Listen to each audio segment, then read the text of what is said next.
di akhir zaman ini akan ada orang-orang yang tidak mengalami kematian tubuh, melainkan tetap hidup sampai Tuhan Yesus Kristus datang. Dan saat itu terjadi, maka harus terjadi transformasi dari tubuh jasmani, dari tubuh darah dan daging yang penuh dengan cacat celah ini kepada tubuh rohani, tubuh spiritual yang luar biasa.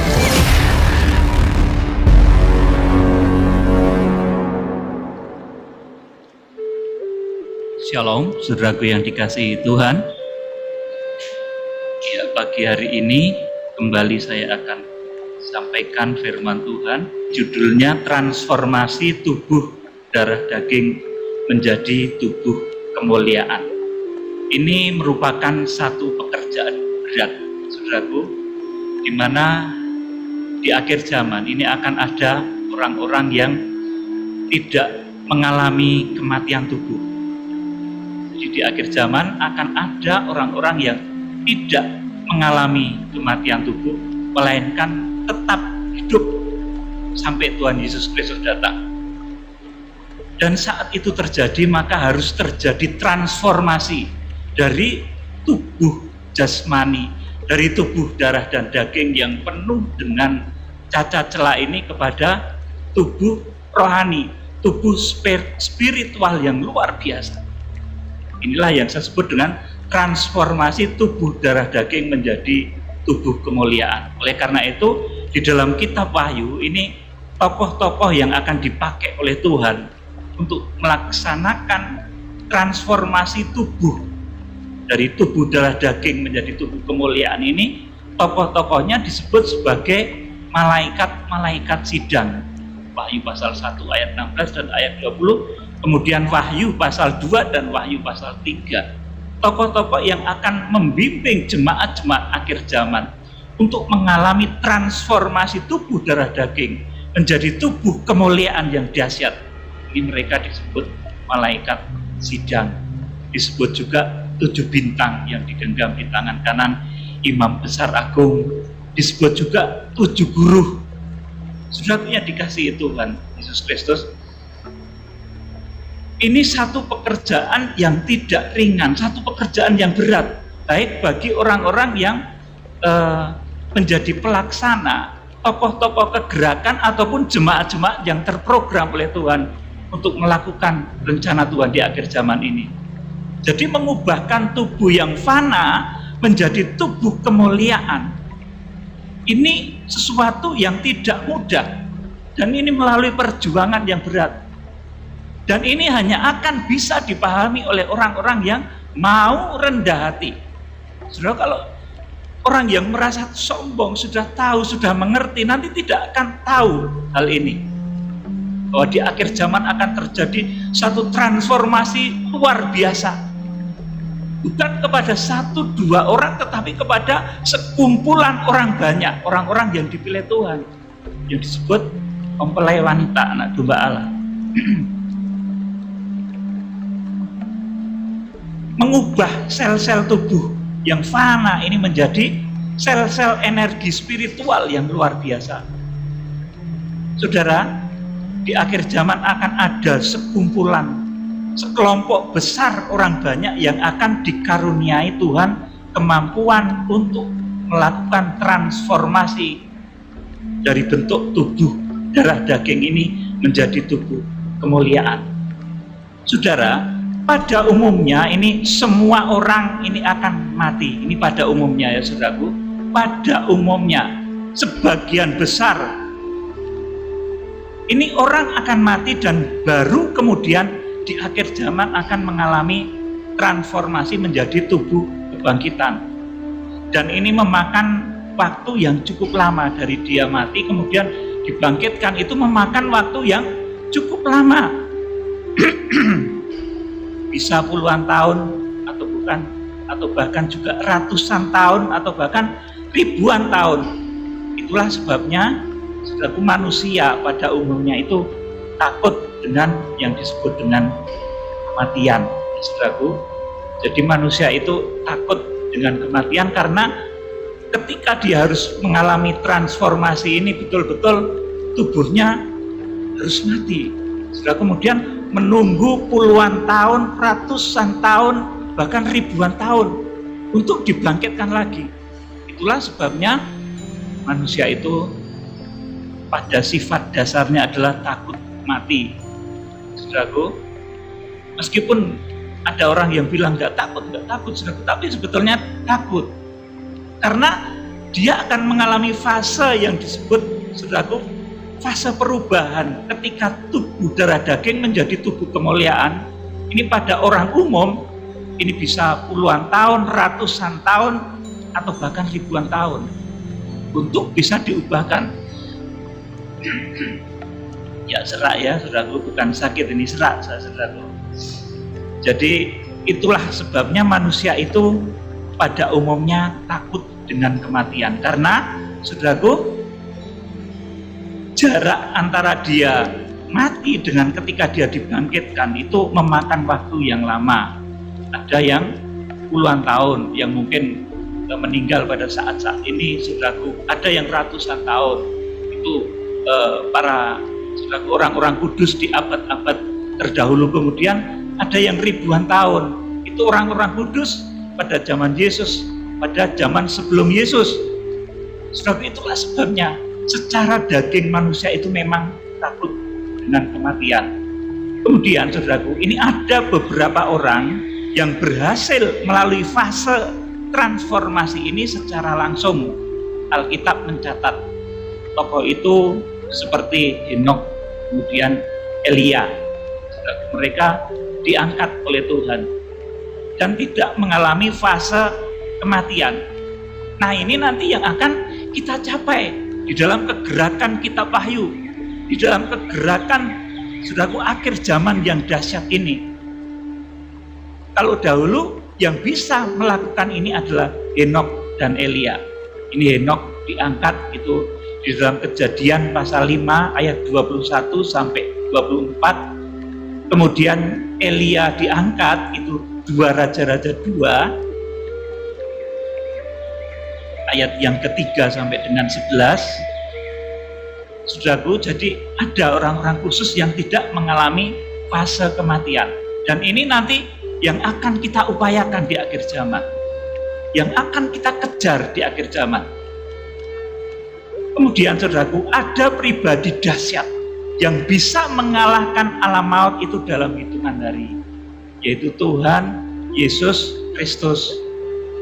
Tuhan Yesus Kristus mengalahkan alam maut, mengalahkan kuasa maut itu selama 3 hari. Kalau saja membaca di dalam Matius pasal 28, pasal 27 sampai dengan 28. Kemudian ada lagi yang mayatnya tidak bisa ditemukan. Ini seperti Musa. Dan ini ditulis di dalam Ulangan pasal 34 ayat yang ke-5 dan ayat yang ke-6. Ini mayat Musa itu tidak pernah diketemukan. Saudara, ini satu misteri. Kenapa sampai seperti itu? Saudara, karena Musa ini termasuk tokoh yang dahsyat. Jadi yang pertama tadi kelompok orang-orang yang nggak mengalami kematian itu Henokh, Elia. Kemudian akan ada terjadi di akhir zaman, yaitu orang-orang yang mencapai standar kualitas tertentu yang mereka disebut mempelai wanita anak domba. Kemudian pada umumnya ini semua orang itu akan mati dan akan memakan ratusan atau ribuan tahun sampai dia dibangkitkan. Oleh karena itu orang takut mati. Kemudian ada pribadi dahsyat yang bisa mengalahkan alam maut itu dalam hitungan hari, yaitu Tuhan Yesus Kristus. Tertulis dalam Matius pasal 27 dan pasal 28.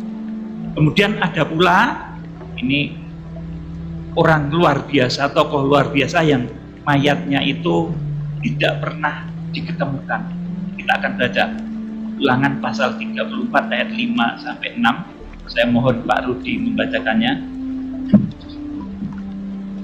Ulangan pasal 34 ayat 5 sampai 6. Lalu matilah Musa, hamba Tuhan itu, di sana di tanah Moab sesuai dengan firman Tuhan. Dan dikuburkannyalah dia di suatu lembah di tanah Moab di tetangan Bet Peor, dan tidak ada orang yang tahu kuburnya sampai hari ini. Dan tidak ada orang yang tahu sampai hari ini. Amin. Silakan. Jadi mayat Musa itu, saudaraku, Raib bilang, kenapa begitu, saudaraku? Surat Yudas menuliskan bahwa mayat Musa itu jadi rebutan antara iblis dan Mikael, pemimpin besar malaikat. Yuk kita akan baca Yudas pasal 1 ayat 8 dan 9. Lalu dibacakan Yudas 1 ayat, 1 pasal saja ya. Jadi Yudas 8 dan 9. Namun demikian, orang-orang yang bermimpi mimpi ini juga mencemarkan tubuh mereka dan menghina kekuasaan Allah serta menghujat semua yang mulia di surga. Tetapi penghulu malaikat Mikael ketika dalam suatu perselisihan bertengkar dengan iblis mengenai mayat Musa, tidak berani menghakimi iblis itu dengan kata-kata hujatan, tetapi berkata, kiranya Tuhan menghardik engkau. Amin. Saudara, jadi mayat Musa itu sampai sekarang tidak diketemukan. Kalau ada orang yang bilang menemukan kuburan Musa, itu pasti sesuatu yang tidak benar, karena Alkitab dari 2 kesaksian, baik di Ulangan pasal 34 ayat 5 sampai 6 dan Yudas pasal 1, Yudas 1 ayat 8 dan 9, itu memang mayat Musa itu menjadi rebutan antara iblis dan Mikael. Saudaraku, jadi demikian, ini sebagai pendahulunya bahwa ada beberapa orang, ini sekelompok orang besar yang akan dikaruniai Tuhan untuk hidup sampai Tuhan datang. Ini zaman dahulu sudah ada, ini Henokh dan Elia. Kemudian kalau orang pada umumnya itu akan mati, saudaraku, kemudian mengalami satu tubuh kebangkitan, tubuh supranatural itu setelah dia bangkit. Makanya orang takut ya, saudaraku, kalau dengan kematian itu. Tapi saudara, andai kata saudara seperti Tuhan Yesus itu gimana? Misalkan ditanya, kamu mati tapi nanti 3 hari lagi bangkit, takut tidak kira-kira, saudaraku? Ya saudaraku, jadi seperti itu, saudaraku. Manusia itu memang takut dengan kematian, karena kematian itu panjang prosesnya, dan nanti baru akan dibangkitkan setelah puluhan tahun, ratusan tahun, bahkan ribuan tahun. Saudara yang dikasih Tuhan, kemudian ini yang akan terjadi di akhir zaman, saudara, yang segera akan kita sambut, di mana kita berusaha untuk mencapai target ini. 1 Korintus 15 ayat 51 sampai dengan 56. Saya mohon Pak Rudi bacakan 1 Korintus 15 51 sampai 56. Sesungguhnya aku menyatakan kepadamu suatu rahasia, kita tidak akan mati semuanya, tetapi kita semuanya akan diubah dalam sekejap mata pada waktu bunyi nafiri yang terakhir. Sebab nafiri akan berbunyi dan orang-orang mati akan dibangkitkan dalam keadaan yang tidak dapat binasa, dan kita semua akan diubah. Karena yang dapat binasa ini harus mengenakan yang tidak dapat binasa, dan yang dapat mati ini harus mengenakan yang tidak dapat mati. Dan sesudah yang dapat binasa ini mengenakan yang tidak dapat binasa, dan yang dapat mati ini mengenakan yang tidak dapat mati, maka akan genaplah firman Tuhan yang tertulis, maut telah ditelan dalam kemenangannya. Hai maut, di manakah kemenanganmu? Hai maut, di manakah sengatmu? Sengat maut ialah dosa, dan kuasa dosa ialah hukum Taurat. Tetapi syukur kepada Allah yang telah memberikan kepada kita kemenangan oleh Yesus Kristus Tuhan kita. Amin. Sampai di sini. Jadi di akhir zaman ini akan ada satu rahasia. Ini satu rahasia. Makanya yang diberitahu juga orang-orang khusus. Kita tidak akan mati semuanya. Dikatakan sesungguhnya aku menyatakan kepadamu suatu rahasia. Kita tidak akan mati semuanya, tetapi kita semua akan diubah. Saudaraku, ini yang akan kita capai di dalam kegerakan kitab Wahyu ini. Kemudian nanti syaratnya seperti apa supaya tubuh kita yang begitu fana, penuh cacat celah ini bisa mengalami transformasi yang begitu dahsyat. Sel-sel tubuh kita yang merupakan darah dan daging ini nanti akan berubah, bertransformasi menjadi tubuh kekal, menjadi tubuh yang penuh kemuliaan Tuhan. Ini nanti seperti apa? Saudara, nanti kita akan pelajari. karakter dari Henokh, kemudian karakter dari Elia. Saudaraku, mereka orang-orang yang pernah dan bisa melakukan hal ini. Kita baca kalau satu kesaksian tadi di dalam ayat, saudaraku, di dalam 1 Korintus, dan kita akan baca juga dalam 1 Tesalonika 4 ayat 15 sampai 17. Saya mohon Pak dibacakan. Ini kami katakan kepadamu dengan firman Tuhan. Kita yang hidup, yang masih tinggal sampai kedatangan Tuhan, sekali-kali tidak akan mengendahului mereka yang telah meninggal. Sebab pada waktu tanda diberi, yaitu pada waktu penghulu malaikat berseru dan sangkakala Allah berbunyi, maka Tuhan sendiri akan turun dari surga, dan mereka yang mati dalam Kristus akan lebih dahulu bangkit. Ya, terus Sesudah itu, kita yang hidup, yang masih tinggal, akan diangkat bersama-sama dengan mereka dalam awan, menyongsong Tuhan di angkasa. Demikianlah kita akan selama-lamanya bersama-sama dengan Tuhan. amin. Saudaraku, jadi tadi ada satu kesaksian di dalam 1 Korintus 15 ayat 51 sampai 56 bahwa di akhir zaman satu rahasia ini, saudaraku, satu rahasia yang disampaikan oleh Paulus di akhir zaman itu akan ada sekumpulan orang besar, orang banyak yang tidak mengalami kematian tubuh tapi diubahkan. Kemudian di Tesalonika ini ditegaskan lagi, saudaraku, dalam 1 Tesalonika 4 ayat yang ke-17. Sesudah itu yang kita yang hidup, yang masih tinggal, akan diangkat bersama-sama dengan mereka dalam awan, menyongsong Tuhan di angkasa. Demikianlah kita akan selama-lamanya bersama dengan Tuhan. Amin. Jadi kita suatu saat akan bisa mengalami hal seperti ini kalau kita mencapai kriteria rohani yang ditetapkan oleh Tuhan. Kita akan bisa seperti Elia, kita akan bisa seperti Henokh. Sudah kita diubahkan. Tubuh kita mengalami transformasi dari tubuh yang penuh cacat celah ini kepada tubuh yang penuh kemuliaan.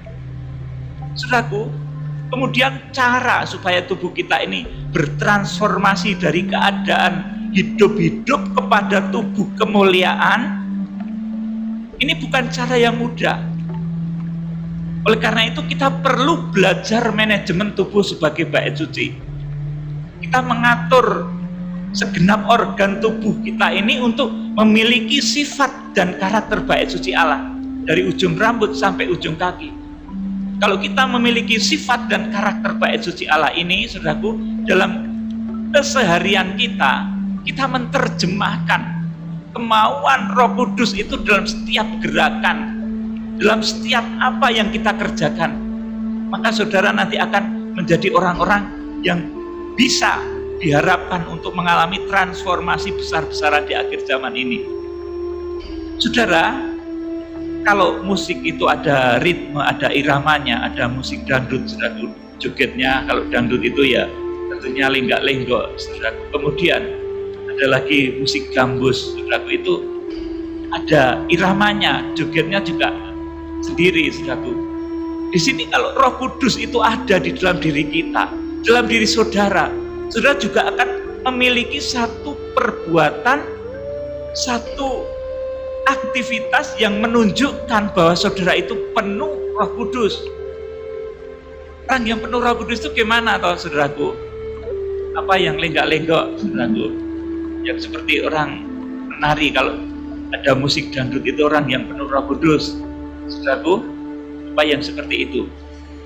Orang yang dipenuhi Roh Kudus itu dalam Galatia 5 dikatakan dia memiliki buah Roh Kudus. Bisa saudara baca ya, Galatia pasal 5, dicari di sana. Di sana orang yang positif di dalam dirinya ada Roh Kudusnya, itu ada tandanya. Memiliki buah-buah Roh Kudus.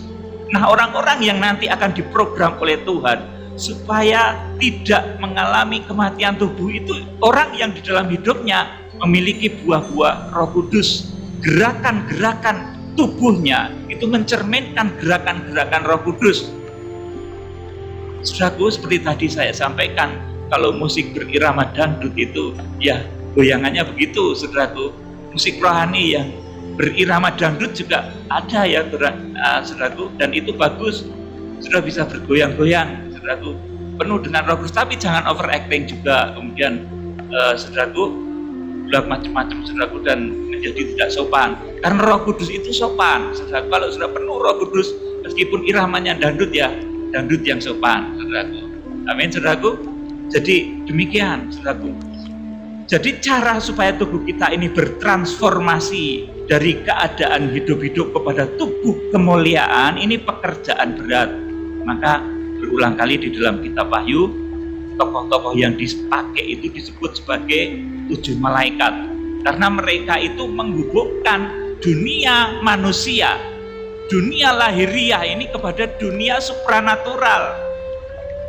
Dunia badan manusia ini dibimbing untuk menjadi memiliki tubuh kemuliaan, memiliki tubuh astral. Maka tokoh-tokohnya disebut sebagai 7 malaikat sidang. Malaikat sidang jemaat di Efesus, Smyrna, Pergamus, Tiatira sampai dengan Laodikia itu. Saudaraku, jadi baik Efesus, Smyrna, Pergamus, Tiatira, Sardis sampai Laodikia itu bukan merupakan arti letterlek, tapi itu karakter ya saudaraku. Ada jemaat itu yang karakternya Efesus, ada yang karakternya Smyrna sampai Laodikia itu. Jadi itu karakter saudaraku. Dan seluruh karakter jemaat di akhir zaman ini akan dibimbing oleh tokoh-tokohnya yang disebut sebagai 7 malaikat sidang. Kalau dalam kitab Wahyu pasal 1 ayat 16 disebut sebagai 7 bintang yang digenggam di tangan kanan imam besar agung. Saudaraku, kita akan belajar mengenai transformasi tubuh fana supaya bisa langsung diubah dalam tubuh kemuliaan.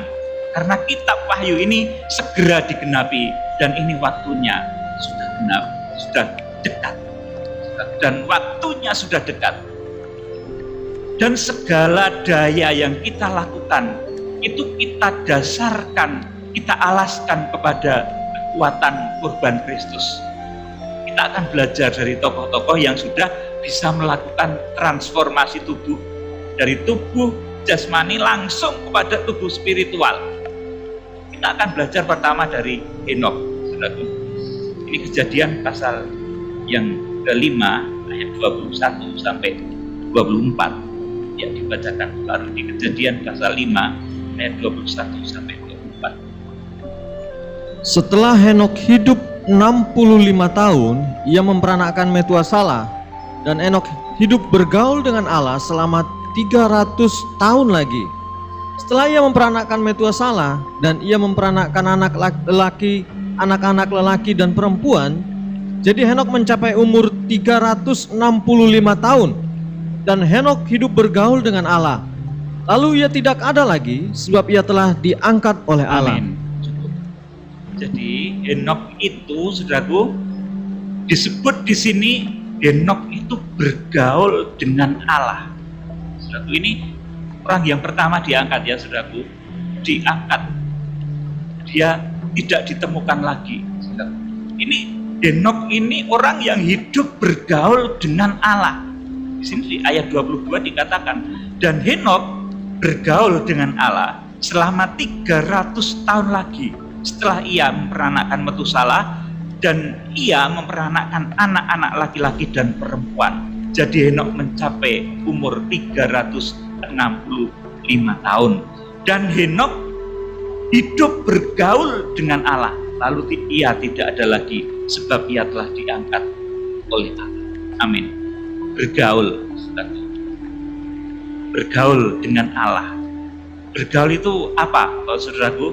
Bergaul itu memiliki hubungan yang sangat erat, memiliki hubungan yang begitu privat. Dan lebih tepatnya lagi, ini kalau ada hubungan cinta ya saudaraku. Jadi Henok itu cinta kepada Allah, cinta kepada Tuhan. Dan Tuhan juga cinta kepada Henok. Itulah bergaul saudaraku. Jadi bergaul ini suasana kedekatan saudaraku yang didasarkan karena cinta. Jadi Henok itu bergaul dengan Allah. Bergaul itu hubungan yang sangat erat, sangat privat. Lebih tepatnya lagi, ini merupakan hubungan cinta Henok dengan Allah.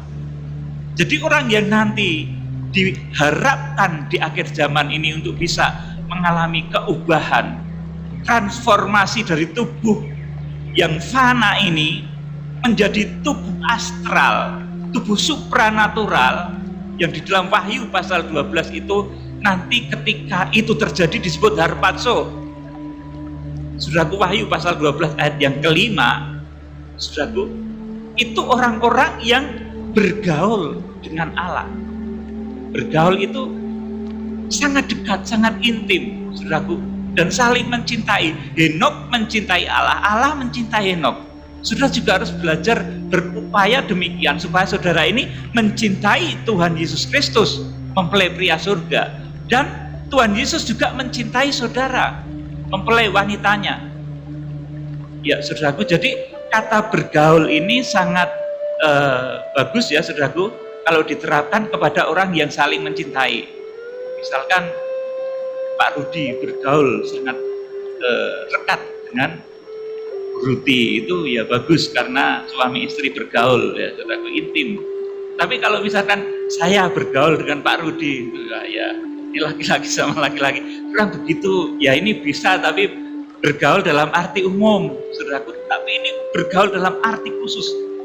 Saudara, artinya memiliki satu hubungan yang begitu dekat, hubungan cinta antara Henok dengan Allah dan Allah dengan Henok, saling mencintai. Jadi orang yang akan diangkat, orang yang akan mengalami transformasi tubuh itu orang yang mencintai Tuhan Yesus Kristus dan dicinta Tuhan Yesus Kristus. Sekarang apakah saudara ini sudah mencapai satu karakter ini? Saudara cinta Tuhan, mungkin saudaraku, kita semua bilang cinta Tuhan, tetapi apakah Tuhan mencintai kita? Itu penilaian Tuhan, saudaraku. Penilaian Tuhan itu berdasarkan sudut pandangnya Tuhan.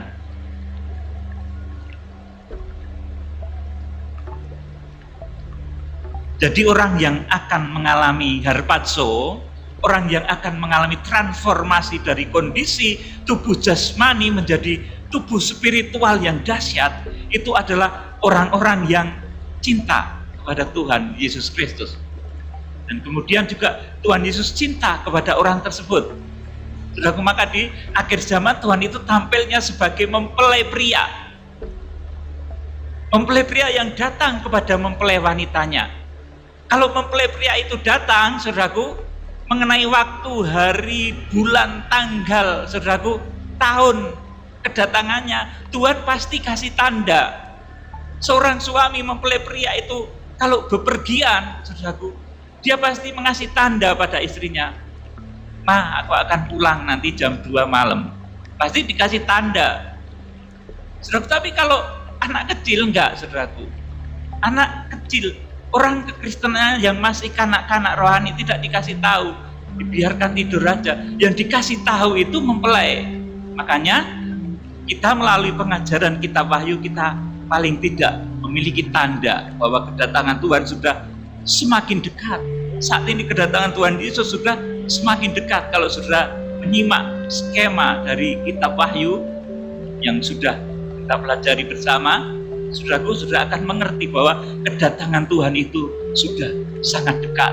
Dan kita harus siap-siap mempersiapkan diri seperti Henok, mencintai Tuhan. Tuhan juga cinta kepada kita. Saudara yang dikasihi Tuhan Yesus Kristus, dan bergaul dengan Allah ini sangat beda dengan bergaul dengan duniawi, pergaulan duniawi. Makanya ada film judulnya Pergaulan Bebas. Itu pergaulan duniawi. Itu pergaulan yang keliru, membuat orang jauh, nanti akan terseret kepada arusnya antikris di akhir zaman. Maka kita harus memiliki pergaulan dengan Allah. Kita jangan sampai memiliki pergaulan bebas. Saudaraku, kita harus memiliki pergaulan yang intim dengan Tuhan. Jangan memiliki pergaulan kepada dunia, pergaulan duniawi. Yakobus pasal 4 ayat 4 sampai 5. Saya mohon dibacakan. Yakobus 4 ayat 4 sampai 5. Hai kamu orang-orang yang tidak setia, Tidakkah kamu tahu bahwa persahabatan dengan dunia adalah permusuhan dengan Allah? Jadi barang siapa hendak menjadi sahabat dunia ini, ia menjadikan dirinya musuh Allah. 5. Janganlah kamu menyangka bahwa kitab suci tanpa alasan berkata, roh yang ditempatkan Allah di dalam diri kita, diingininya dengan cemburu. Amin. Saudaraku, jadi di sini dikatakan bahwa persahabatan, pergaulan dengan dunia itu adalah permusuhan dengan Allah. Jadi barang siapa hendak menjadi sahabat, bergaul intim dengan dunia, ia menjadikan dirinya musuh Allah. Artinya apa? Bukan berarti saudara nggak boleh bergaul dengan saudaraku, berteman dengan orang-orang duniawi, tapi jangan sampai itu mempengaruhi karakter hidupmu. Karakter hidupmu menjadi karakter duniawi yang penuh dengan keinginan hawa nafsu daging. Galatia pasal 5 ayat 19 sampai 21 itu keinginan daging, ada 15 keinginan daging di sana. Tidak usah saya bacakan, sudah baca sendiri. Ada 15 keinginan daging, dimana kalau itu dipenuhi keinginan daging, maka saudara menjadi lekat pada dunia. Saudara tidak bisa mengalami harpazo, saudara tidak akan bisa mengalami apa yang dialami oleh Henokh. Saudara tidak akan bisa mengalami apa yang dialami oleh Elia. Karena saudara terikat dengan hawa nafsu. Saudaraku, di sini dikatakan, tidakkah kamu tahu bahwa persahabatan dengan dunia adalah permusuhan dengan Allah? Jadi barang siapa hendak menjadi sahabat dunia ini, ia menjadikan dirinya musuh Allah. Ayat 5, janganlah kamu menyangka bahwa kitab suci tanpa alasan berkata, roh Tuhan yang ditempatkan Allah di dalam diri kita, diingininya dengan cemburu. Amin. Jadi Tuhan itu juga cemburu, ya saudaraku. Memang ayat-ayat itu kadang paradok, ya. Dalam satu ayat Paulus mengatakan kasih itu sabar, kasih itu tidak cemburu. Tetapi ini di dalam Yakobus 4 ayat 4 sampai 5 ini ternyata roh Allah yang ditempatkan Allah dalam diri kita itu diingininya dengan cemburu. Cemburu apa, saudaraku? Cemburu supaya umatnya itu melakukan kekudusan, supaya umatnya menjaga dari pergaulan-pergaulan yang tidak baik. Jadi Tuhan juga cemburu, ya saudaraku, dengan cemburu ilahi. Saudaraku, jadi kita harus paham akan hal ini. Jadi pertama ini kita harus bergaul dengan Allah. Allah mencintai kita. Kemudian kita juga mencintai Allah. Kita mencintai Yesus. Yesus juga mencintai kita. Itu kehidupan Henokh yang dilakukannya selama bertahun-tahun, ratusan tahun. Saudara, dalam hidup kita juga harus belajar akan hal ini. Saudara yang dikasihi Tuhan, jadi yang pertama, orang yang bergaul dengan Allah, memiliki hubungan intim dengan Allah, mencintai Allah, dan Allah pun mencintai dia. Kemudian yang kedua, orang yang akan mengalami transformasi tubuh itu adalah hamba-hamba yang taat. Ini digambarkan dengan, saudaraku, oleh Elia, saudaraku, yang ditulis dalam 1 Raja-Raja 17 ayat 1 sampai 6, kemudian ayat 7 sampai 24. Kemudian ketika Elia itu diangkat itu 2 Raja-Raja 2 ayat 3 sampai 11. Kita akan coba baca di dalam 1 Raja-Raja 17 ayat 1 sampai 6. Saya mohon dibacakan. Elia di tepi sungai Kerit. Ya. Lalu berkatalah Elia orang Tisbe dari Tisbe Gilead kepada Ahab, demi Tuhan yang hidup, Allah Israel yang kulayani, sesungguhnya tidak akan ada embun atau hujan pada tahun-tahun ini, kecuali kalau kukatakan. Kemudian datanglah firman Tuhan kepadanya, pergilah dari sini, berjalanlah ke timur dan bersembunyilah di tepi sungai Kerit, di sebelah timur sungai Yordan. 4. Engkau dapat minum dari sungai itu, dan burung-burung gagak telah kuperintahkan untuk memberi makan engkau di sana. 5. Lalu ia pergi dan ia melakukan seperti firman Tuhan. Ia pergi dan diam di tepi sungai Kerit di sebelah timur sungai Yordan. Amin. Ini Elia adalah sosok hamba yang taat. Ketika Tuhan menyuruh Elia untuk pergi, pergilah dari sini, berjalanlah ke timur dan bersembunyilah di tepi sungai Kerit di sebelah timur sungai Yordan. Ini Elia ketika mendapat perintah itu, ia langsung pergi, saudaraku. Lalu ia pergi dan ia melakukan seperti firman Tuhan. Nah, Elia itu nggak mau bantah-bantahan sama Tuhan, saudaraku. Taat. Orang yang akan mengalami transformasi tubuh itu orang-orang yang taat, saudaraku. Kadang taat itu, saudaraku, tanpa bahkan apa yang kita belum tahu, kalau kita diberitahu oleh Tuhan itu kadang kita harus taat, saudaraku. Suatu ketika saya itu, ya saudaraku, ada perintah dari Roh Kudus, Peter, ayo pergi ke Gelaga, saudaraku. Ternyata ada sesuatu yang Tuhan tunjukkan di sana. Kemudian Tuhan juga kirimkan berkat yang luar biasa di luar dugaan saya.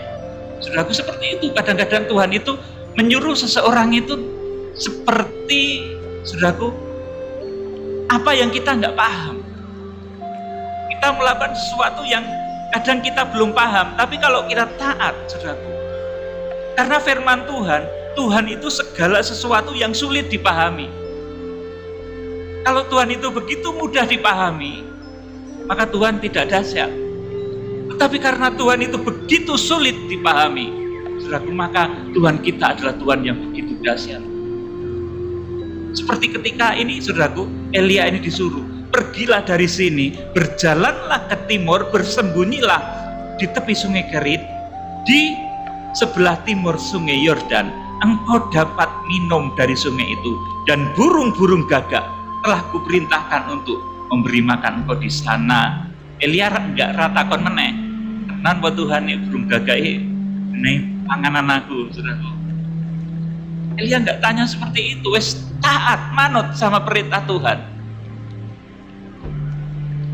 Kalau Tuhan suruh saudara melakukan sesuatu yang betul-betul sesuai dengan firman Tuhan dan Roh Kudus, saudara taat, saudara akan mengalami seperti yang dialami Elia. Burung gagak pun akan diperintah kepada saudara untuk menjadi saluran berkat, mencukupi saudara. Ini yang kedua, kehidupan yang taat. Ayat yang ke-6 dari 1 Raja-Raja 17 tadi belum dibaca ya, ayat yang ke-6. Pada waktu pagi dan petang, burung-burung gagak membawa roti dan daging kepadanya, dan ia minum dari sungai itu. Amin, cukup.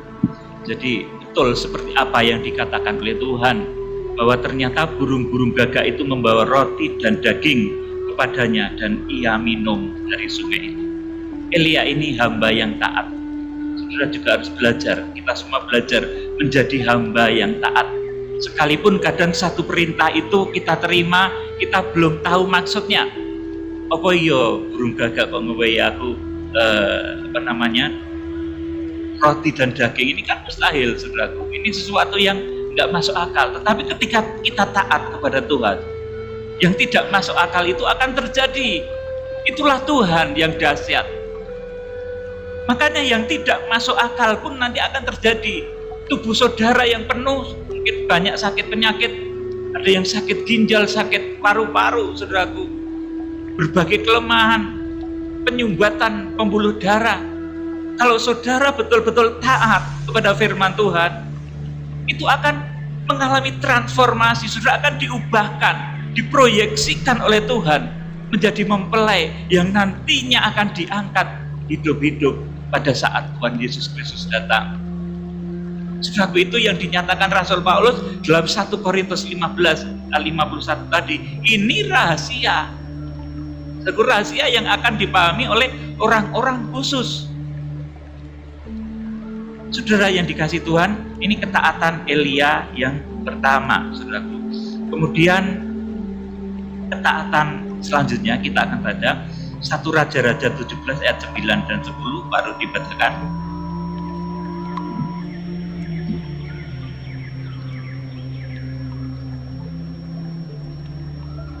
1 Raja-Raja 17. Bersiaplah, pergi ke Sarfat yang termasuk wilayah Sidon, dan diamlah di sana.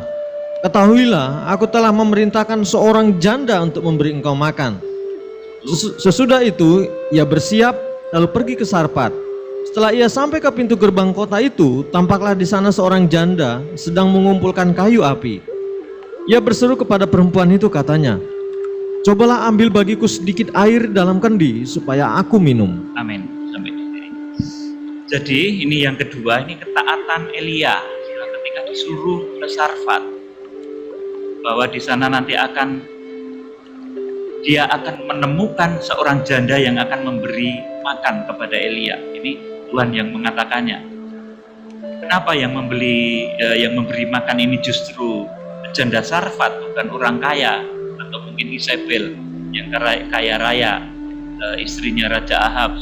Justru Tuhan malah pilih janda yang miskin, yang hanya memiliki sedikit tepung dan sedikit minyak. Kalau sudah membaca dalam kisah selanjutnya itu, saudara. Tapi karena ketaatan Elia, saudara, ini Elia diberkati, dicukupi berkat makan minumnya. Janda Sarfat pun terpelihara dari masa kelaparan. Jadi ketaatan itu luar biasa. Sesuatu yang belum kita lihat, tetapi ketika Elia disuruh untuk ke Sarfat ini, dia pun belum melihat, hanya manut, taat. Jadi ketaatan ini penting, saudaraku, sangat penting. Apalagi ketaatan yang sesuai dengan firman Tuhan dan Roh Kudus, itu harus saudara kerjakan. Kalau saudara ingin menjadi mempelai, saudara ingin mengalami transformasi tubuhmu ingin disembuhkan dari berbagai macam penyakit, saudara harus taat. Kalau itu suara firman dan suara Roh Kudus. Saya tadi sedikit tersentil di hati saya ketika ada yang bersaksi tadi, digerakkan untuk berbakti di tempat ini, yaitu taat suara Roh Kudus berarti akan mendapatkan satu pesan. Kalau taat dengan suara Roh Kudus, itu pasti semuanya akan dibuat mudah jalannya oleh Tuhan. Semua akan dicukupi oleh Tuhan. Tuhan akan memberkati dan masa depannya diberkati oleh Tuhan. Bukan satu kebetulan, sudah diberkati Tuhan. Saudaraku yang dikasihi Tuhan Yesus Kristus, jadi ketaatan. Kalau yang pertama tadi, bergaul intim dengan Tuhan, cinta kepada Tuhan, Tuhan juga cinta kepada Henokh. Dan yang kedua ini, hamba yang taat. Sekalipun kita nggak tahu, disuruh Tuhan sesuai dengan firman dan Roh itu begini, itu untuk apa, itu kadang kita nggak tahu. Tapi maksudnya, saudaraku, itu nanti Tuhan akan menyatakan kuasanya, termasuk nanti di akhir zaman ketika Tuhan mentransformasikan badan saudara yang hina menjadi badan yang penuh kemuliaan, tubuh astral, tubuh kebangkitan yang luar biasa. Itu sesuatu yang tidak masuk akal. Tapi kalau sudah taat di dalam kegerakan kitab Wahyu ini, sudah nanti akan bisa mencapai hal itu. Kedatangan Tuhan sudah semakin dekat, tanda-tanda zaman sudah semakin nyata, saudaraku. Jadi kalau sudah taat di dalam kegerakan kitab Wahyu ini, saudaraku, nanti saudara akan dibawa oleh Tuhan kepada harpazo ini, saudaraku, kepada transformasi luar biasa, transformasi berkatmu, transformasi kesembuhanmu. Jadi saudara nggak begini-begini terus, saudara akan diberkati, saudara akan berkembang, diberkati secara luar biasa oleh Tuhan. Yang sakit itu akan disembuhkan, bukan janji palsu, saudaraku. Yang kekurangan akan diberkati, mengalami transformasi. Bahkan puncaknya kalau saudara taat dalam kegerakan kitab Wahyu, saudara akan dibawa oleh Tuhan itu melakukan sesuatu yang luar biasa, mengalami sesuatu yang luar biasa. Badanmu akan ditransformasikan menjadi badan kemuliaan, tubuh astral. Luar biasa, saudaraku. Gak main-main pekerjaan Tuhan di akhir zaman ini, saudaraku. Oleh karena itu, pemimpin kegerakan kitab Wahyu ini Tuhan Yesus Kristus sendiri, yang di dalam kitab Wahyu pasal 1 ayat yang ke-13 sampai 20 menyatakan diri sebagai imam besar agung yang memimpin kegerakan kitab Wahyu.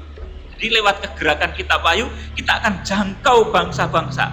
Sekalipun sekarang karena pandemi ya, yang kebaktian jadi seperti sedikit karena mengikuti protokol kesehatan, taat, saudaraku, ya sudah tidak apa-apa. Tetapi nanti, saudaraku, Meskipun demikian, melalui virtual, melalui media, saudaraku, maka kegerakan ini akan menjangkau bangsa-bangsa. Kita akan mengalami transformasi yang luar biasa. Kalau kita taat pada Tuhan, kalau kita memiliki hubungan intim, kita bergaul intim dengan Tuhan, kita akan mengalami hal-hal tersebut. Saudara yang dikasih Tuhan, kita akan melihat ketika Elia diangkat, 2 Raja-Raja 2 ayat 3-11, lalu diberitakan 2 Raja-Raja 2 ayat 11 dan 12 saja. Sedang mereka berjalan terus sambil berkata-kata, tiba-tiba datanglah kereta berapi dengan kuda berapi memisahkan keduanya. Lalu naiklah Elia ke surga dalam angin badai. Ketika Elisa melihat itu, maka berteriaklah ia, "Bapakku, Bapakku, kereta Israel dan orang-orangnya yang berkuda." Kemudian tidak dilihatnya lagi. Lalu direnggutkannya pakaiannya dan dikoyakkannya menjadi 2 koyakan. Amin.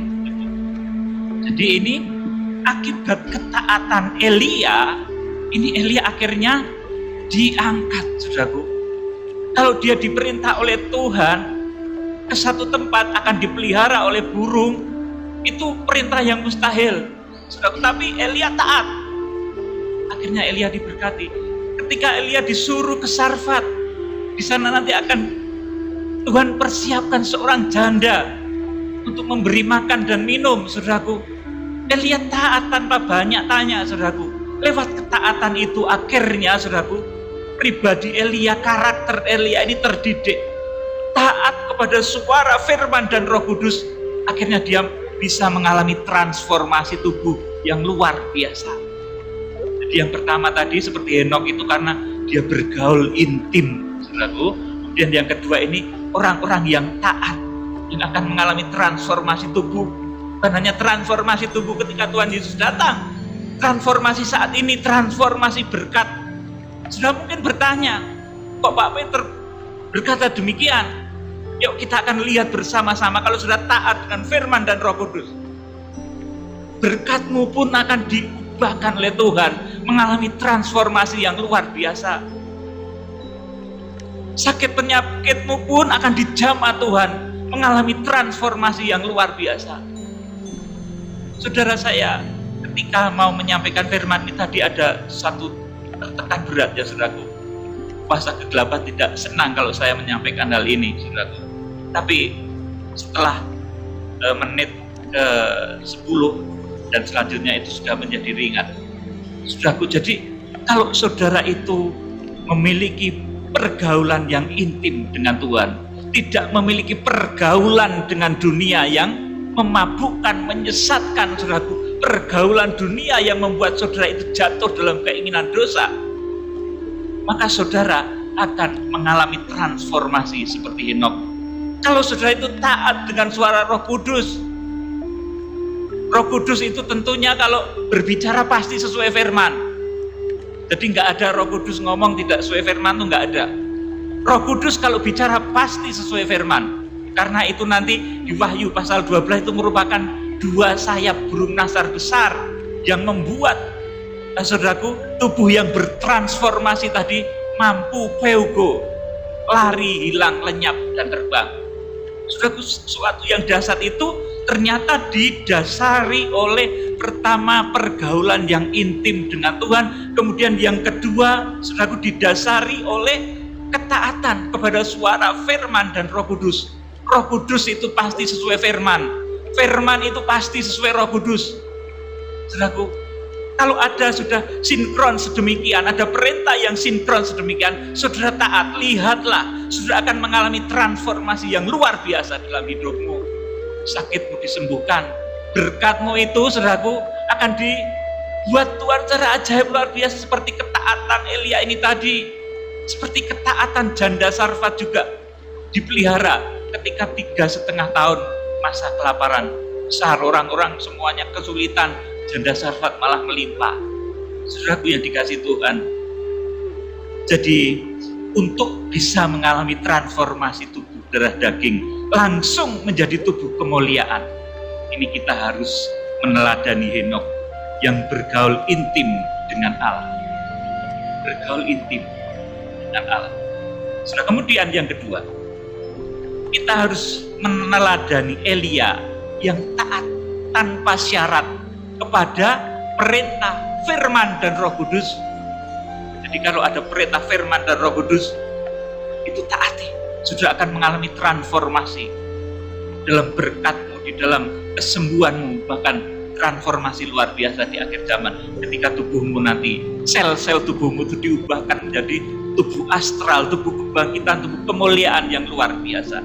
Saudara yang dikasihi Tuhan Yesus Kristus. Kemudian yang tidak kalah pentingnya ini, kita supaya bisa diangkat, mengalami transformasi tubuh darah daging langsung menjadi tubuh kemuliaan, kita harus mengalahkan atau merobek keinginan daging dan hawa nafsu. Galatia 5, 19-21. Mohon dibacakan, Pak Rudi.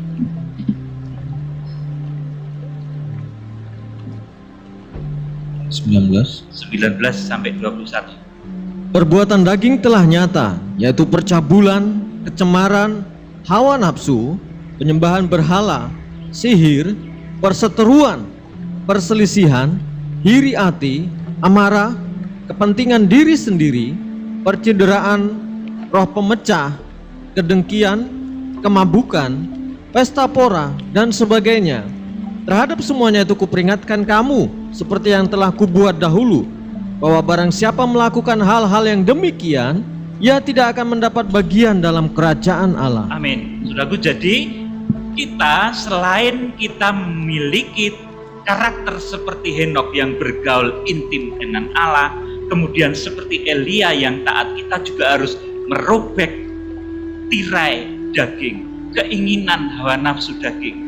Galatia pasal 5 ayat 19 sampai 21. Saudaraku, sebelum badan manusia itu dirobek karena sakit penyakit dan harus mati, maka saudara robek dulu keinginan nafsumu, amarahmu itu, saudaraku. Karena kalau seseorang itu menuruti amarah terus, akhirnya darah tinggi. Manusia menuruti keinginan makan yang lezat-lezat terus, daging-dagingan terus, saudaraku, akhirnya kolesterol. Jadi hawa nafsu itu harus dikendalikan. Saya catat di sini ada 15 keinginan hawa nafsu yang harus kita robek kalau kita nanti ingin mengalami transformasi itu. Yang pertama di sini, perbuatan daging yang harus kita robek itu. Yang pertama itu, perbuatan daging telah nyata, yaitu percabulan. Jangan cabul, saudaraku. Jadi orang yang ingin diangkat mempelai wanita anak domba itu jangan cabul. Kalau lihat film biru, saudaraku, wah sembunyi-sembunyi. Tapi kalau melihat YouTube-nya Pak Peter itu, nanti sajalah, saudaraku. Ya lihatlah, saudaraku, dari channel ini sudah mendapatkan berkat. Saudaraku, lihat. Jangan melihat yang cabul-cabul, lihatlah kemuliaan Tuhan. Saudaraku, pakailah tubuhmu itu kemuliaan Tuhan. Kemudian kecemaran itu hampir sama dengan percabulan, hanya skopnya lebih luas. Kemudian hawa nafsu, tadi saya katakan, dikit-dikit marah, dikit-dikit saudaraku menuruti keinginan, amarah, disenggol di jalan, dikit marah berkelahi, rugi sendiri. Nanti di jalan berkelahi, pukul-pukulan, giginya rontok 2. Rugi enggak, saudaraku? Kan rugi ya, saudaraku. Jadi sudah jangan mudah emosi. Kalau sedang marah itu tahan, mulut ditutup. Kalau sedang marah itu saudara luapkan dalam ucapan mulut, nanti jadinya bertengkar. Kalau sudah bertengkar nanti sering jadi berkelahi. Sudah yang dikasih Tuhan itu hawa nafsu. Kemudian penyembahan berhala. Ini berulang saya sampaikan, berhala saat ini itu bukan berupa patung ya saudaraku. Kalau patung itu mudah, ada patung yang isinya mungkin kuasa kegelapan dibestrap dalam nama Yesus, dihancurkan, sudah hilang. Tapi kalau berhala itu sekarang berwujud kekayaan, saudaraku, harta. Orang yang memberhalakan harta, saudaraku, duitnya itu disusupi, saudaraku, kuasa kegelapan. Mungkin duitnya banyak sekali, saudaraku, tapi disusupi kuasa kegelapan. Terus apa orang akan berani ngomong, bakar saja, hancurkan saja? Saudaraku, apa berani? Saya kasih tahu saudara, iblis itu sekarang menyusupnya bukan di pohon. Ngapain di pohon? Kurang kerjaan, saudaraku. Iblis juga nyusup nggak di patung, ngapain itu, saudaraku? Yang dituju oleh iblis itu manusia. Yang akan dirusak oleh iblis itu manusia. Ngapain iblis di pohon, coba, saudaraku? Makanya saya nggak takut. Di pohon manapun, paling akar manapun, nggak takut saya, saudaraku. Sungguh, saudaraku, saya nggak takut. Iblis itu sekarang bertahtanya di kota besar yang di dalam kitab Wahyu pasal 17, pasal 18 disebut Babel besar. Di sana bersembunyi roh-roh najis. Sudah bisa membaca di dalam Wahyu pasal 17, Wahyu pasal 18. Dan segala macam roh-roh najis itu di sana. Ngapain coba saudaraku iblis itu di pohon? Mau nakut-nakutin malah lucu, malah ketawa, saudaraku. Sungguh, saudaraku, takut-takutin kayak gitu saya tidak takut, saudaraku. Yang saya risih itu kalau ada ular di situ, ada ular, ada kalajengking, nah itu yang membuat saya nggak mau. Saudaraku, saya disuruh, ayo coba Pak Peter, kalau memang nggak takut sama setan, ayo kamu di bawah pohon. Itu yang angker sekali. Saya nggak takut. Yang saya nggak mau itu nanti kalau ada itu seperti kalajengking, ada ular lah, itu kan kalau gigit ya, kalau kita nggak penuh hikmat ya nggak baik juga. Jangan mencobai lantaran ada firman, meskipun memegang ular nanti kamu nggak apa-apa, terus kita megang ular belang digigit ya saudara, KO juga. Saudaraku harus penuh hikmat. Kalau tidak perlu ya jangan dilakukan. Orang nantang, katanya orang Kristen tuh pegang ular nggak apa-apa, minum racun nggak apa-apa, terus suruh minum racun, ngapain? Nggak ada perlunya. Kecuali kalau kita diracun orang, ada ular nggak sengaja gigit saya. Saya pernah, saudaraku, di satu ketika saya itu jauh dari Tuhan, saudaraku, saat saya seperti seperti Nabi Yunus keluar dari, saya nggak mau Tuhan-Tuhanan, ternyata Tuhan bohong sama saya itu digigit ular belang kaki saya, dan saya nggak mati, saudaraku. Diberkati Tuhan, hidup sampai saat ini, bahkan memberitakan kitab Wahyu, memberitakan tabernakel sampai saat ini. Saudaraku, kalau memang kejadiannya seperti itu ya enggak apa-apa, tapi kalau sudah disuruh mengada-ada, orang Kristen itu kan enggak apa-apa minum racun, terus disuruh minum racun, ya enggak mau, saudara. Jangan mau, itu bodoh dan tidak ada hikmat. Tapi kalau secara tidak sengaja ada ular mematok saudara, kemudian saudara dalam nama Yesus, kuasa setan, kuasa iblis, kuasa bisa dipatahkan, maka saudara akan disembuhkan oleh Tuhan. Sungguh saudara, ini kejadian nyata saya alami puluhan tahun yang lalu ketika saya meninggalkan Tuhan, kemudian saya ingat Tuhan, kalau Tuhan sembuhkan saya dari ini, saya akan melayani itu dengan sebaik-baiknya. Dan Tuhan sembuhkan ketika bisa menjalan sampai ke paha itu, saudara, dihentikan dan akhirnya saya sembuh, tidak binasa karena ular yang berbisa itu. Saudara yang dikasih Tuhan, jadi ini kita harus juga bisa merobek keinginan hawa nafsu daging, penyembahan berhala. Tadi sampai berhala ya, berhala sekarang itu bukan di pohon-pohon, bukan di patung-patung, saudaraku. Tapi ketika berhala nyusup di duit, gimana, saudaraku? Makanya di kitab Wahyu, maka patung berhala itu akan bertindak begitu rupa sehingga siapa yang tidak menyembah kepadanya akan dibinasakan, akan dihancurkan, saudaraku. Itu apa sih, saudaraku? Kalau saudara punya duit banyak sekali, kalau cuma mungkin 50.000 ya nggak bisa berbisik apa-apa. Itu berbisiknya mungkin ayo beli bakso, saudaraku. Tapi kalau saudara itu mulai punya duit, saudaraku, 50 juta, 100 juta, 1 M, ini pikiran saudara mulai aneh-aneh, diilhami oleh duit tadi. Saudaraku, menyuruh melakukan perzinahan, menyuruh melakukan bahkan pembunuhan dan lain sebagainya. Saudaraku, itu karena kekuatan duit yang disusupi oleh kuasa kegelapan menjadi berhala di akhir zaman. Oleh karena itu dalam dunia kekristenan, kalau harta itu supaya tahir, harus sebagian dipersembahkan untuk misbah Tuhan, supaya harta yang kau terima, berkat yang kau terima, duit yang kau miliki itu mengilhami saudara untuk berbuat baik, benar dan kudus tentang pemberhalaan. Jadi setan iblis itu sekarang tidak berada di bawah pohon angker. Itu ngapain mereka di sana, gangguin apa, saudaraku? Gangguin celeng, saudaraku. Buat apa celeng? Digoda supaya masuk neraka. Ngapain celeng dimasukkan neraka, saudaraku? Sudah yang dikasih Tuhan, yang digoda manusia itu iblis. Sarang iblis di akhir zaman, Wahyu pasal 18, itu kota besar yang disebut Babel besar. Wanita pelacur itu sudah bisa membaca Wahyu pasal 17 dan 18. Saudara, ini tentang pemberhalaan. Kemudian sihir. Nah, kalau lihat sihir, saudaraku, itu di depan sendiri, tapi kalau lihat kebaktian, saudaraku, itu di belakang sendiri. Ya. Saya nggak nyinggung yang di belakang ya. Saudara, bukan berarti saudara ini malah dengar yang di belakang ini, malah nggak ngantuk. Itu saya lihat malah pada melihat dengan serius. Saudara, saya nggak nyinggung yang di belakang ya. Jadi saudaraku, artinya saudaraku, kalau melihat sesuatu yang sihir itu seneng banget. Wah, ndelok bakul obat, saudaraku, neng lapangan, mantep banget. Kebaktian, waktu naik kebaktian ini marah teko, saudaraku. Ya tau gitu toh, saudaraku, lihat bakul obat bisa apa namanya itu, mungkin lidahnya ditusuk, nangarep dewe, saudaraku. Waktunya kebaktian, saudaraku, teko malahan, saudaraku. Itu sihir. Kemudian perseteruan, dikit-dikit mencari seteru, mencari musuh, perselisihan, iri hati. Saudaraku, ini kalau saya terangkan jadi panjang, tidak perlu saya terangkan ya, saudaraku.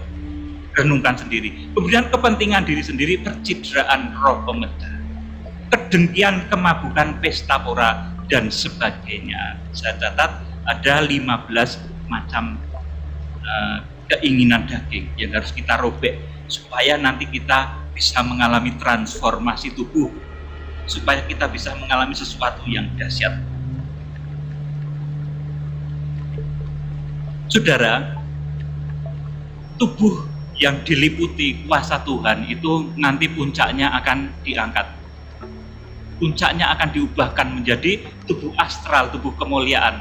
Yang di Wahyu pasal yang ke-12 ayat yang ke-5 itu disebut harpazo. Di Wahyu pasal 12 ayat 6 disebut theogo.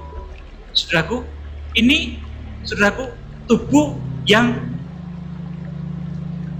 betul-betul tadi bisa taat, kemudian bisa memiliki pergaulan intim dengan Tuhan, kemudian juga saudara bisa merobek keinginan daging, itu bisa seperti itu. Tapi sebelum itu juga ada sesuatu yang dasar, saudara. Satu cerita ya, saudara. Ketika Elia lari cepat, diliputi kuasa ilahi, mendahului Raja Ahab yang naik kereta. Ini dasar. Ini kuasa supranatural yang nanti akan terjadi ketika Wahyu pasal 12 itu digenapi, saudaraku. Kemudian seperti ketika Filipus membaptis sida-sida dari Ethiopia, itu juga supranatural. Yuk kita akan baca, saudaraku. Ini kuasa supranatural sebelum diangkat ya, saudaraku. Ini terjadi seperti ini. Elia sebelum diangkat itu terjadi seperti ini dulu, saudaraku. 1 Raja-Raja 18 ayat 45 dan 46. 1 Raja-Raja 18 ayat 45 dan 46. Maka dalam sekejap mata langit menjadi kelam oleh awan badai. Lalu turunlah hujan yang lebat. Ahab naik kereta lalu pergi ke Yizreel. Tetapi kuasa Tuhan berlaku atas Elia. Ia mengikat pinggangnya dan berlari mendahului Ahab sampai ke jalan yang menuju Yizreel. Amin. Saudaraku, jadi pada saat itu ketika Elia itu, saudaraku, diliputi oleh kuasa Tuhan yang dahsyat, badannya mengalami satu transformasi kuasa yang luar biasa. Padahal ini belum pengangkatan ya, saudaraku, ini baru lari. Kalau nanti di Wahyu juga ada lari itu, yang Wahyu pasal 12 ayat yang ke-6 ya, saudaraku. Ini dalam sekejap, saudaraku, dia itu Elia lari cepat, diliputi kuasa Allah, mendahului Raja Ahab yang naik kereta. Dan ini jaraknya nggak main-main loh, saudaraku. Jarak puncak Gunung Karmel dengan Yizreel itu kira-kira 50 km. Jadi kira-kira sini sampai Kartosuro, saudaraku. Itu Elia lari, diliputi kuasa Tuhan, dengan Raja Ahab naik kereta. itu keretanya ini hanya banyak, saudaraku. Saudara lari sampai Kulon Progo aja nggak kuat, sampai Gelagah ya saudaraku, sampai Wates saja nggak kuat. Ini sampai Kartosuro kira-kira 50 km dari Jogja, dari Tugu Jogja sampai Kartosuro itu kurang lebih ya 50 sekian lah. Ini 50 km. Itu Elia bisa duluan loh saudaraku. Ini kalau bukan sesuatu yang luar biasa, saudaraku, maka dalam hal berkat pun saudara akan dibuat seperti Elia ini. Kalau saudara ini memiliki karakter seperti Elia, taat, bisa merobek keinginan daging, saudaraku, saudara akan bisa mengalahkan orang yang menaiki kereta, orang yang punya kuasa. Berkat saudara akan mengalahkan kecepatan saudara, akan melebihi orang yang memiliki kereta. Kalau saudara mengalami transformasi rohani itu, saudaraku yang dikasihi Tuhan. Kemudian ini kisah Filipus membaptis sida-sida dari Ethiopia. Di Kisah Rasul 8 ayat 38 sampai 40. Kisah Rasul 8 38 sampai 40 mohon dibacakan. Lalu orang Ethiopia itu menyuruh menghentikan kereta itu, dan keduanya turun ke dalam air, baik Filipus maupun sida-sida itu, dan Filipus membaptis dia. Dan setelah mereka keluar dari air, Roh Tuhan tiba-tiba melarikan Filipus, dan sida-sida itu tidak melihatnya lagi. Ia meneruskan perjalanannya dengan sukacita. Tetapi ternyata Filipus ada di Asdod. Ia berjalan melalui daerah itu dan memberitakan Injil di semua kota sampai ia tiba di Kaisarea. Amin. Jadi dari Gaza sampai di sekitar Gaza ya, sampai Asdod itu dalam sekejap Filipus itu melakukannya, saudara. Dilarikan. Roh Tuhan tiba-tiba melarikan Filipus, dan sida-sida itu tidak melihatnya lagi. Ia meneruskan perjalanannya dengan sukacita. Tetapi ternyata Filipus ada di Asdod. Ini jarak antara daerah Gaza dengan Asdod itu kurang lebih 38 km dari jauh ya. Sini Purworejo kurang lebih ya. Jogja sampai Purworejo itu kira-kira 38 km. Nah, itu bisa dalam waktu sekejap ketika habis membaptis. Loh, itu nanti yang akan terjadi loh saudaraku. Ketika nanti jemaat-jemaat akhir zaman itu dikatakan dalam Wahyu pasal 12 ayat 6. Ayo Pak Rudi baca Wahyu pasal 12 ayat 6. Saya tidak baca Alkitab, saya baca Pak Rudi saja. Yuk, Wahyu pasal 12 ayat 6. Perempuan itu lari ke padang gurun, di mana telah disediakan suatu tempat baginya oleh Allah, supaya ia dipelihara di situ 1260 hari lamanya. Ayat 14.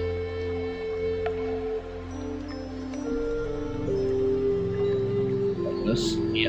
Kepada perempuan itu diberikan kedua sayap dari burung nasar yang besar, supaya ia terbang ke tempatnya di padang gurun, di mana ia dipelihara jauh dari tempat ular itu selama 1 masa, dan 2 masa, dan setengah masa.